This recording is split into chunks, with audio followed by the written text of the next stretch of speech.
আবু বকর ঘরের উঠোনে দাঁড়িয়ে কোরআন তেলাওয়াত করতে পারবে না, কারণ সে যদি উন্মুক্ত স্থানে দাঁড়িয়ে আল্লাহর কোরআন তেলাওয়াত করা শুরু করে, আবেগ মাখা কণ্ঠে যখন আবু বকর কোরআনে কারীমের তেলাওয়াত করে, তখন অবস্থাটা এমন হয় চুম্বক যেরকম লোহাকে তার নিজের দিকে আকর্ষণ করতে আরম্ভ করে।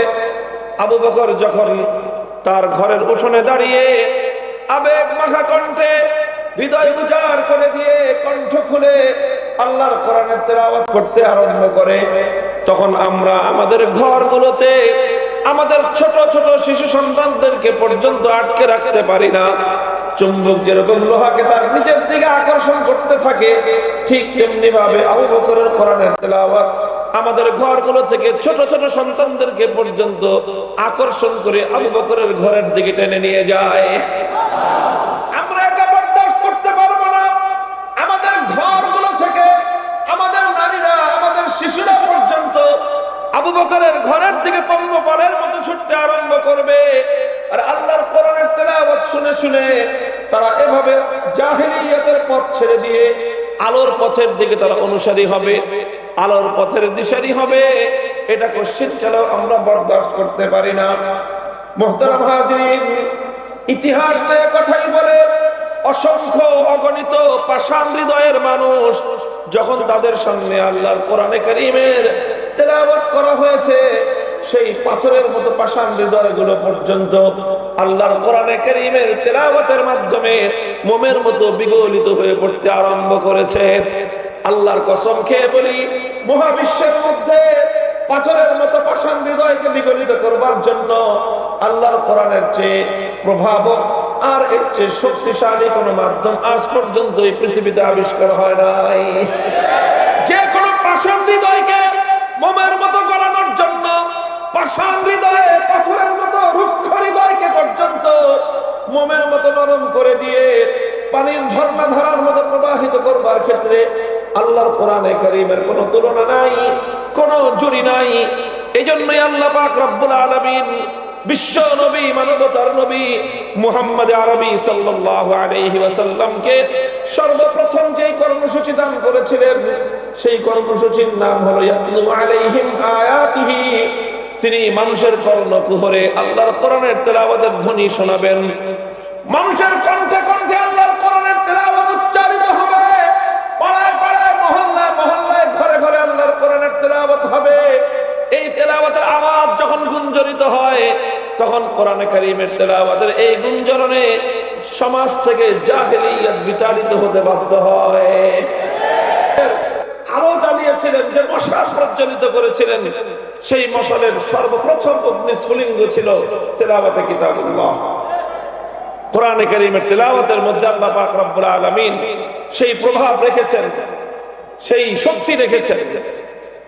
আমাদের মধ্যে অনেক মানুষ রয়েছে এমন যারা মনে করে যে কোরআনে কারীমের তেলাওয়াত এটা, অনেকে তো এরকম বলেও থাকে যে অর্থ না বুঝে শুধু কোরআনে কারীমের তেলাওয়াত করে কোনো লাভ নেই। নাউজুবিল্লাহ।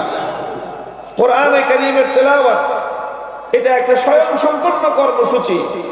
কোরআনের অর্থ বোঝা এটা আরেকটা কর্মসূচি, আর কোরআন তেলাওয়াত করা এটা একটা কর্মসূচি।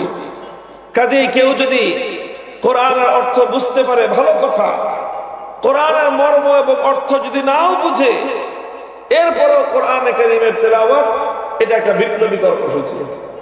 এটা মানুষের মধ্যে আমল পরিবর্তন করবার বুনিয়াদী কর্মসূচি হলো কোরআনে কারীমের তেলাওয়াত। এই জন্য যারা মনে করে যে না বুঝে পড়লে কোরআনে কারীমের তেলাওয়াতের দ্বারা কোনো লাভ নেই, তারা মূলত আল্লাহর কোরআনকে অবমূল্যায়ন করে। তারা কোরআনে কারীমকে দুনিয়ার আর 10টা গ্রন্থের সঙ্গে একই পাল্লায় পরিমাপ করে। তারা মনে করে যেরকম সাহিত্যের বই না বুঝে পড়লে সাহিত্যের স্বাদ পাওয়া যায় না, কবিতার বই না বুঝে পড়লে কাব্যের আনন্দ পাওয়া যায় না, উপন্যাসের বই না বুঝে পড়লে উপন্যাসের চরিত্র বোঝা যায় না, গল্পের বই না বুঝে পড়লে কেউ গল্পের মজা পাবে না, বিজ্ঞানের বই না বুঝে পড়লে বিজ্ঞান শিখতে পারবে না, মেডিকেল সায়েন্সের বই না বুঝে পড়লে ডাক্তারি বিদ্যা জানা হবে না। তারা মনে করেছে এই সব বিষয়ের মতো কোরআনে কারীম এরকম যে না বুঝে পড়লে বুঝি কোরআনে কারীমের কোনো লাভ হবে না। তা নয়, অন্য সকল বিষয়ের বই না বুঝে পড়লে কোনো লাভ নাই। দুনিয়াতে একমাত্র গ্রন্থ আল্লাহর কোরআন, এটা বুঝে পড়লেও যেরকম মানুষের অন্তরের মধ্যে প্রভাব তৈরি করে, না বুঝে পড়লেও কোরআনের তেলাওয়াতের মধ্যে এমন একটা পাওয়ার আছে যে এই পাওয়ার যার অন্তরের মধ্যে প্রবেশ করবে, এই কোরআনের তেলাওয়াত যার কর্ণকুহরে প্রবেশ করবে, এটা মানুষের অন্তরের মধ্যে গিয়ে আঘাত করবেই এবং মানুষের হৃদয়ের বদ্ধ দুয়ার উন্মুক্ত করার ক্ষেত্রে পৃথিবীতে কোরআনে কারীমের চেয়ে শক্তিশালী আর কিছু নাই। হাদিসের কিতাবগুলোর মধ্যে তার অসংখ্য দৃষ্টান্ত খুঁজে পাওয়া যায়। সাহাবায়ে কেরামের জীবনীতে অসংখ্য দৃষ্টান্ত খুঁজে পাওয়া যায়। হযরতে আবু বকর রাদিয়াল্লাহু তাআলা আনহুর জীবন ইতিহাসে ঘটনা পাওয়া যায়। একবার আবু বকর সিদ্দিক রাদিয়াল্লাহু আনহু তিনি মক্কা ছেড়ে চলে যাচ্ছেন। রাস্তার মধ্যে এক লোকের সঙ্গে দেখা, একজন নেতৃস্থানীয় লোক, নাম হলো তার ইবনুদ দাগিনা। সে বলল, আবু বকর কোথায় যাও? তিনি বললেন যে আমি মক্কায় থাকবো না। কেন থাকবেন না? মক্কার মানুষ জুলুম এবং নির্যাতন করে, অন্যায় এবং অত্যাচার করেছে আমার উপর, আমাকে ত্যক্ত বিরক্ত করে দিয়েছে, এই জন্য আমি আর মক্কায় থাকবো না, মক্কা ছেড়ে চলে যাচ্ছি। ইবনুদ দাগিনা বলল যে না আবু বকর, তোমার মতো লোক মক্কা ছেড়ে চলে যেতে পারে না। তুমি মক্কার মধ্যে মানুষের উপকার করো, অনাহারীকে আহার তুলে দাও, অভাবগ্রস্তের অভাব দূর করো, তুমি অসুস্থ মানুষের চিকিৎসা করো, তুমি মানুষকে সাহায্য করো। তোমার মতো এরকম সোনার মানুষ, মাটির মতো নরম মানুষ, পরোপকারী মানুষ যদি মক্কা থেকে চলে যায়, এটা মক্কার অধিবাসীদের জন্য একটা কলঙ্কের বিষয় হবে, বদনাম হবে তাদের। তুমি মক্কা ছেড়ে চলে যেও না। তোমার কি সমস্যা, চলো আমি সমাধান করে দিচ্ছি। ইবনুদ দাগিনা নামক সেই সরদার আবু বকর রাদিয়াল্লাহু আনহুকে সঙ্গে করে মক্কায় ফিরে আসলেন। এসে মক্কাবাসীকে বললেন যে দেখো, আবু বকর সে একজন ভালো মানুষ, তার মতো এরকম সোনার মানুষ হয় না। এই লোকটাও যদি তোমাদের অত্যাচারে অতিষ্ঠ হয়ে মক্কা ছেড়ে চলে যায়, তাহলে গোটা আরবের মধ্যে মক্কার মানুষের বদনাম হয়ে যাবে যে আবু বকরের মতো একজন ভালো মানুষ মক্কায় থাকতে পারে নাই। এই জন্য আবু বকর মক্কায় থাকবে, আমি দায়িত্ব নিচ্ছি, তোমরা কেউ আবু বকরকে ডিস্টার্ব করবে না। মক্কার লোকেরা বলল যে ঠিক আছে, আবু বকর থাকবে, থাকুক। আবু বকর আমাদের বাপদাদার ধর্ম ত্যাগ করে মুহাম্মাদের ধর্ম গ্রহণ করেছে সাল্লাল্লাহু আলাইহি ওয়াসাল্লাম, আমরা না হয় সেটাও মেনে নিলাম। আবু বকর মুহাম্মাদের ধর্ম প্রচার করে, আমরা না হয় সেটাও মেনে নিলাম।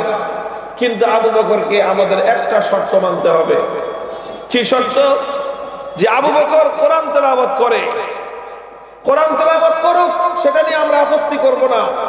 তবে শর্ত হলো আবু বকর কোরআন তেলাওয়াত করবে তার ঘরের মধ্যে দরজা জানালা বন্ধ করে। সে ঘরের বাইরে বারান্দায় অথবা উঠোনে দাঁড়িয়ে কোরআনে কারীমের তেলাওয়াত করে, এইভাবে উন্মুক্ত স্থানে সে কোরআন তেলাওয়াত করতে পারবে না। ইবনুদ দাগিনা জানতে চাইল কারণ কি? ঘরের মালিক আবু বকর, ঘরের উঠোনের মালিক আবু বকর, তার জায়গায় সে দাঁড়িয়ে কোরআন তেলাওয়াত করবে, তোমাদের সমস্যা কি? মক্কার লোকেরা জবাব দিল যে না, আবু বকর ঘরের উঠোনে দাঁড়িয়ে কোরআন তেলাওয়াত করতে পারবে না, কারণ সে যদি উন্মুক্ত স্থানে দাঁড়িয়ে আল্লাহর কোরআন তেলাওয়াত করা শুরু করে, আবেগ মাখা কণ্ঠে যখন আবু বকর কোরআনে কারীমের তেলাওয়াত করে, তখন অবস্থাটা এমন হয় চুম্বক যেরকম লোহাকে তার নিজের দিকে আকর্ষণ করতে আরম্ভ করে। আবু বকর যখন তার ঘরের উঠোনে দাঁড়িয়ে আবেগ মাখা কণ্ঠে হৃদয় উজাড় করে দিয়ে কণ্ঠ খুলে আল্লাহর কোরআনের তেলাওয়াত করতে আরম্ভ করে, তখন আমরা আমাদের ঘরগুলোতে আমাদের ছোট ছোট শিশু সন্তানদেরকে পর্যন্ত আটকে রাখতে পারি না।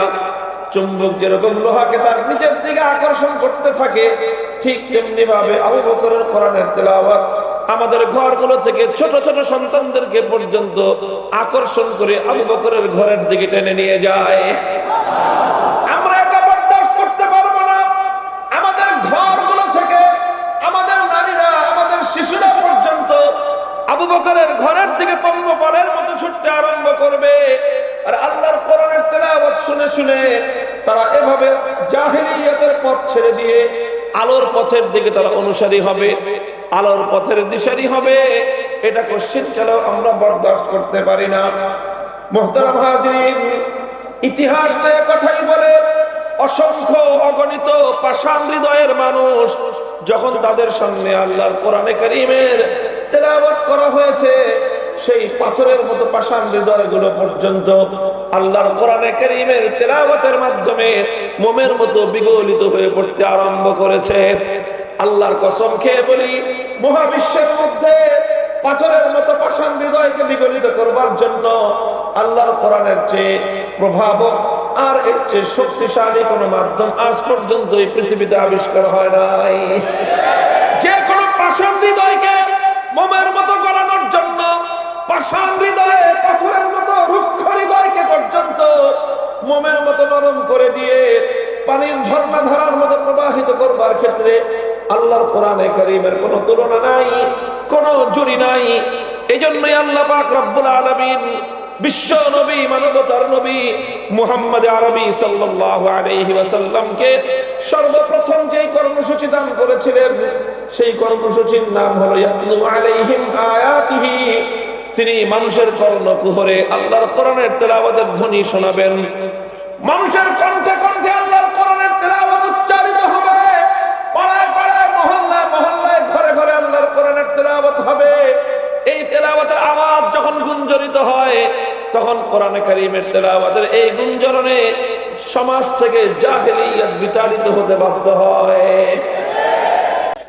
আজও আমরা যদি আমাদের এই সমাজে, এই পরিবেশে ঘরে ঘরে আল্লাহর কোরআনের তেলাওয়াতের আওয়াজ যদি আমরা গুঞ্জরণ উঠাতে পারি, ইনশাআল্লাহ এই সমাজ থেকে জাহেলিয়াত পালিয়ে যেতে বাধ্য হবে। আলহামদুলিল্লাহ, কোরআনের তেলাওয়াত আছে, চলছে।